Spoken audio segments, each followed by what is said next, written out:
আপুনি দাদা চাহেব আহক আহক বহকচোন বহক বহক কিমান দিনৰ মূৰত মোৰে ভগা বজালে আপোনাৰ মনত পৰিছে ছায়া অ ছায়া ছায়া ক'ত গ'ল বা এইজনী হ'ব হ'ব মই বহিবলৈ অহা নাই বহুত দিনৰ মূৰত এই নিমাতী ঘাটলৈ মনত পৰিল হয় এওঁ নিমাতী ঘাট দেখা নাই সেইবাবে লৈ আহিল ভালেই হৈছে চাহাব বহকচোন বহক মই অকণমান চাহকে বনাম নাই নাই নাই চাহ নালাগে মোৰ মনত পৰে মোৰ সৰুকালৰ শিক্ষা মই ইয়াতে গ্ৰহণ কৰিছিলোঁ তুমি মোক সদায় নাৱেৰে পাৰ কৰি সহায় কৰিছিলা তোমাক মই জীৱনত কোনো দিন পাহৰিব নোৱাৰো তুমি মোৰ আজীৱন বন্ধু ব'লা এতিয়া কলৈ নিমাতী ঘাট চাবলৈ যাম যাম কিয় নাযাম যাম নহয় যাই বলক ব'লা আমাৰ লগতে বলক বলক ছায়া হয় কোনোবাই কাৰোবাক অন্তৰ দি ভাল পাবলৈ চেষ্টা কৰাটো একো পাপ হ'ব নোৱাৰে ৰতনৰ শেষৰ কথাখিনি শুনি মোৰ এনেকুৱা লাগিছে আচলতে ৰতন তোমাৰ শত্ৰু নহয় ৰতন তোমাৰ এজন প্ৰকৃত শুভাকাংক্ষী সেইবুলিহে চাৰা বলিয়াটোক মই কিয় গুৰুত্ব দিম কিন্তু মোৰ মনত এটা নতুন ভয়ৰহে জন্ম হ'ল প্ৰাঞ্জুকাইটি হয় ভয় কি হয় কালিয়ালৈ অহা ঢল কালিয়ালৈ অহাটোত গৰাখনীয়া ভগাৰ ভয় নদীলৈ মোৰ ভয় নাই কালিয়া আমাৰ জীৱনৰ অভিশাপ নহয় কাইটি আশীৰ্বাদহে এই নদীৰ বুকুতে নাও বাই বাবাই দুপইচা উপাৰ্জন কৰে সেয়াৰে আমাৰ ঘৰখন চলে নদীৰ ঢল বা গৰাখহনীয়ালৈ মোৰ ভয় নাই কিন্তু কিন্তু কি ছায়া এই যে ৰতনকাই দুটামান কথা কৈ গ'ল সেই কথাকেইটাই মোৰ বুকুত হাতুৰি কোব হৈ কোবাব ধৰিছে মই যেন ভাগি যাব ধৰিছো মই যেন প্ৰথমবাৰৰ বাবে কান্দোনৰ মুখামুখি হ'বলৈ সাজু হৈছো ছায়া সঁচাকৈ আমাৰ জাতিটো সৰু জাতি নিজা বুলিবলৈতো আমাৰ একোৱেই নাই কিয় তোমালোকৰ দেখোন সকলোবোৰেই আছে সেয়া তুমি ভুল দেখিছা কাইটি ময়ো ভুল দেখিছো মই বাৰু পাহাৰত কাছকণী বিচাৰিছো নেকি নাই বিচৰা যি বিচাৰিছা সেয়া তুমি নিজকে বিচাৰিছা মোৰ বুকুৰ মাজত তুমি সদায় থাকিব লাগিব কাইটি তোমালোকৰ জাতিটো সৰু মানুহৰ জাতি নহয় ছায়া তোমালোকৰ জাতিটো প্ৰকৃত মানুহৰ উচ্চ মনৰ জাতি চহকী মানুহ তোমালোক ছায়া কি সিদিনা এখন খেলত শ্ৰেষ্ঠ খেলুৱৈৰ পুৰস্কাৰটো লাভ কৰিছিলো মেন অফ দ্য মেচ ট্ৰফিৰ লগত নগদ ৫,০০০ টকা আৰু সেই ৫,০০০ টকাৰে মই তোমাৰ বাবে এটা সোণৰ আঙুঠি বনাইছিলো কাইটি ৰঙিয়া আৰু বৰপেটা বৰবিল্লা শাখাৰ মাহিন্দী ড্ৰামা স্কুলৰ নামভৰ্তিকৰণ চলি আছে ইয়াত অভিনয় নৃত্য পৰিচালনা মুকা অভিনয় একশ্যন স্ক্ৰিপ্ট ৰাইটিং আদিৰ এবছৰীয়া পাঠ্যক্ৰমৰ প্ৰশিক্ষণ দিয়া হয় ইচ্ছুক ছাত্ৰ ছাত্ৰীয়ে তলৰ এই ঠিকনাত যোগাযোগ কৰিব পাৰে আমাৰ ঠিকনা মাহিন্দী drama school Bhutan road Rangia ward নং ৫ জিলা কামৰূপ অসম মোবাইল নং 9864140803 9435111886 আৰু 9854154285 আৰু মাহিন্দী ড্ৰামা স্কুল বৰবিল্লা শাখা বৰপেটা জিলা বৰপেটা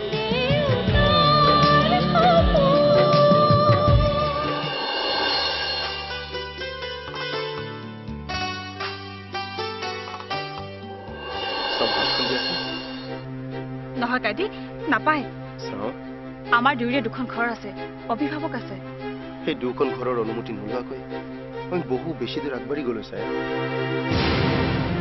ইয়াৰ পিছত আমি আৰু উভতি যাব নোৱাৰো ছায়া মই হাৰি যাব নোখোজো তুমিও নোৱাৰা এখন যুদ্ধৰ মাজেৰে আমি জয়ী হ'ব লাগিব যুদ্ধ এৰা যুদ্ধ আৰু সেই যুদ্ধখন আজিৰ পৰাই হওক চাওঁ হাতখন কাইটি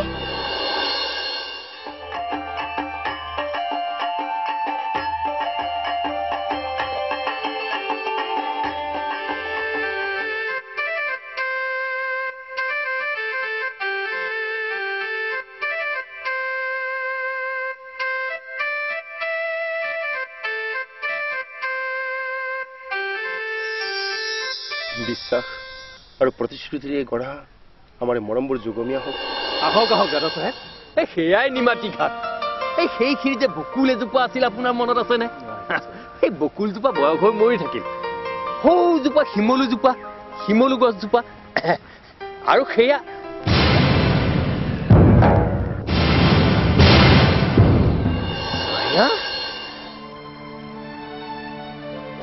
এই ছোৱালীজনী কোন মোহন কি কব দাদা চাহেব সেইজনী মোৰেই ছোৱালী। ব'লাচোন ব'লা ওচৰলৈ যাওঁ। নালাগে দাদা চাহেব, নালাগে। মোক সিহঁতে বুৰ্বক সজাইছে। আজি আৰু নিমাতী ঘাটলৈ যাব নালাগে, মোৰ ঘৰলৈ বলক। নিমাতী ঘাট পিছে পৰেও চাব পাৰিম। নহয়, আজি এতিয়াই যাম, এতিয়াই চাম। ব'লা মায়া। কি হ'ল, নিমাতী ঘাটলৈ আহি একেবাৰে নিমাতী হৈ গ'লাচোন। বলক।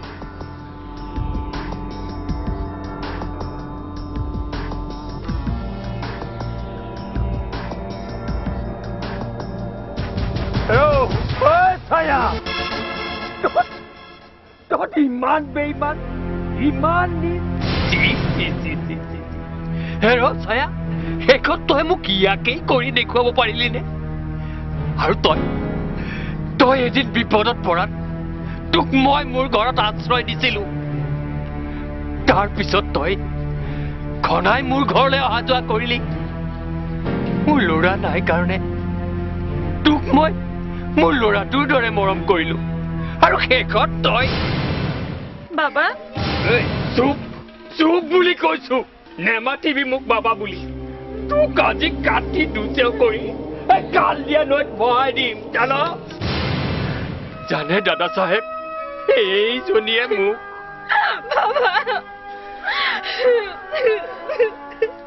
নাকান্দিবা নাকান্দি। মই আছো নহয়, তোমাৰ একো নহয়। মোহনে তোমাক একো কৰিব নোৱাৰে। হেৰা মায়া, বৰ মৰম লগা ছোৱালীহে এইজনী। তুমিনো আকৌ কি নাটক কৰিব ধৰিলা? নিমাতী ঘাটলৈ অহাৰ পাছত তোমাক কোনোবাই যাদু কৰিলে নেকি?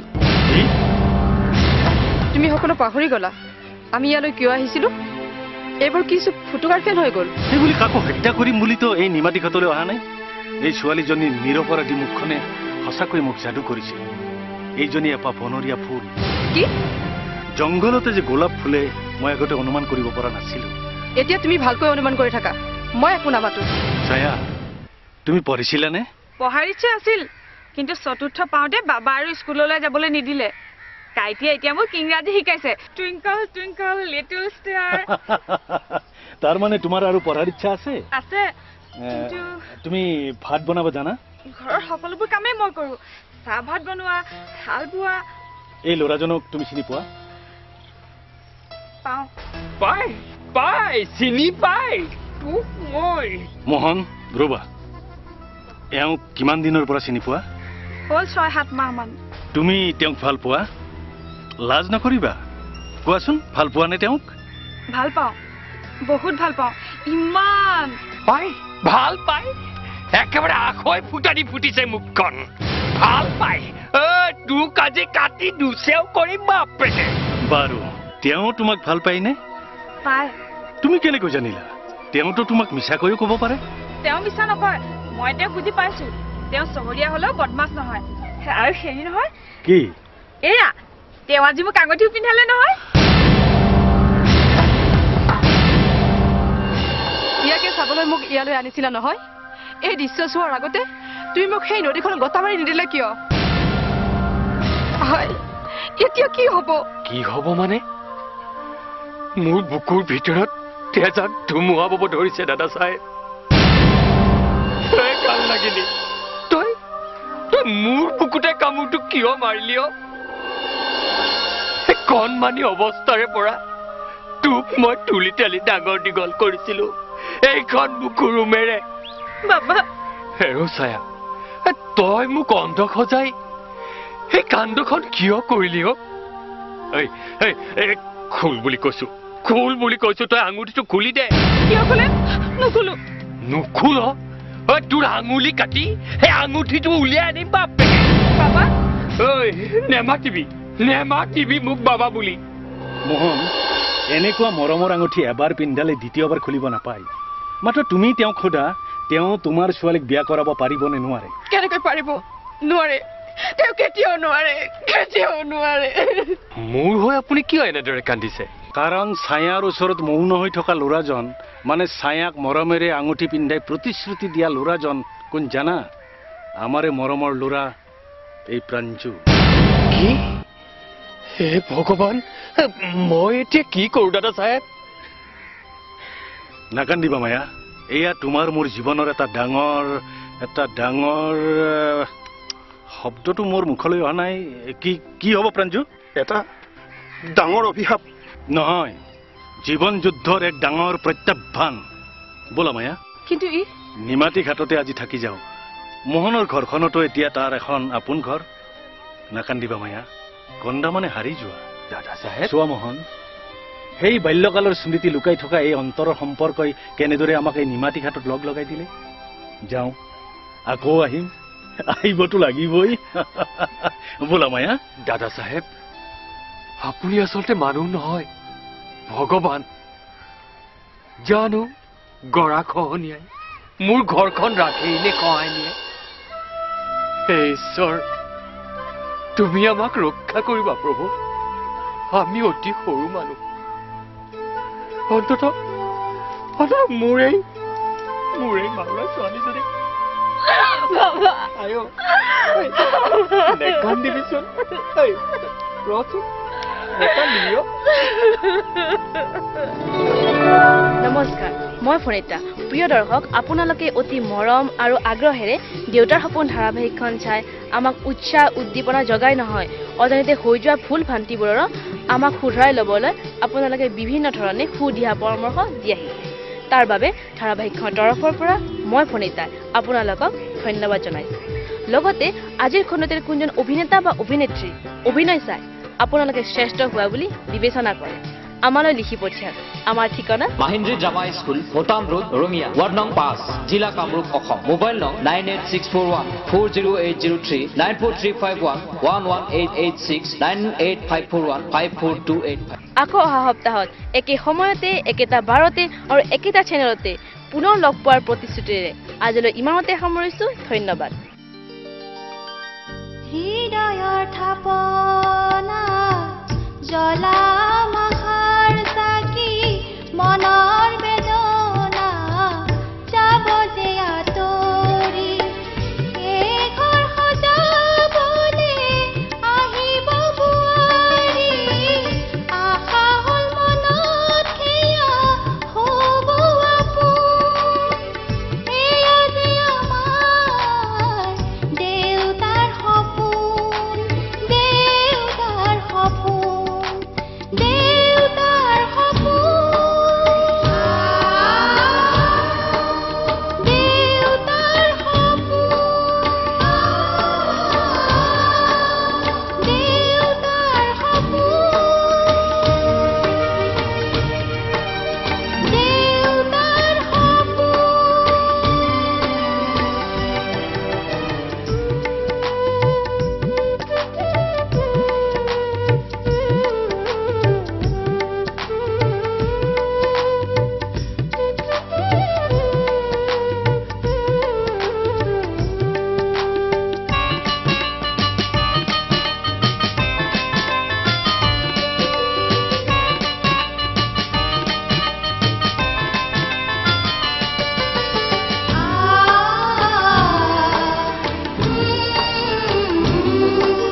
দৰ্শক আপোনাক অপৰূপা টিভিৰ তৰফৰ পৰা বিনম্ৰভাৱে অনুৰোধ কৰিছোঁ এই চেনেলটো আপুনি ছাবস্ক্ৰাইব শ্বেয়াৰ ফলোইং লাইক আৰু কমেণ্ট কৰি লগতে কাষতে থকা বেল আইকনটো ক্লিক কৰি আমাক আপুনি সহায় কৰে যেন আপোনাৰ এই সহায় সহযোগিতাই অপৰূপা টিভি চেনেলটোক জীয়াই ৰখাত বিশেষভাৱে সহায় কৰিব যদি আপুনি অপৰূপা টিভি চেনেলটোক ফেচবুক ইউটিউব বা ইনষ্টাগ্ৰামত সদায় চাব বিচাৰে তেন্তে আপুনি আজিয়ে এতিয়াই চেনেলটো ফলোইং ছাবস্ক্ৰাইব আৰু লাইক কৰি ওচৰতে থকা বেল আইকনটো বজাই দিয়ক আৰু অপৰূপা টিভিক সদায় উপভোগ কৰক আপোনালোকৰ মৰম আৰু আশীৰ্বাদে অপৰূপা টিভিক আগুৱাই যোৱাত যথেষ্ট সহায় কৰিব আমি সদায় প্ৰতিশ্ৰুতিবদ্ধ ৰাইজৰ পক্ষত থাকি ৰাইজৰ হকে আৰু সমাজৰ উন্নতিৰ হকে কাম কৰি যাম বিশেষ জানিব লগা থাকিলে প্ৰিন্স কাশ্যপ পৰিচালন সঞ্চালক তথা মুখ্য সম্পাদক অপৰূপা টিভি মোবাইল নাম্বাৰ 8135819868 নম্বৰত যোগাযোগ কৰিব পাৰিব ধন্যবাদ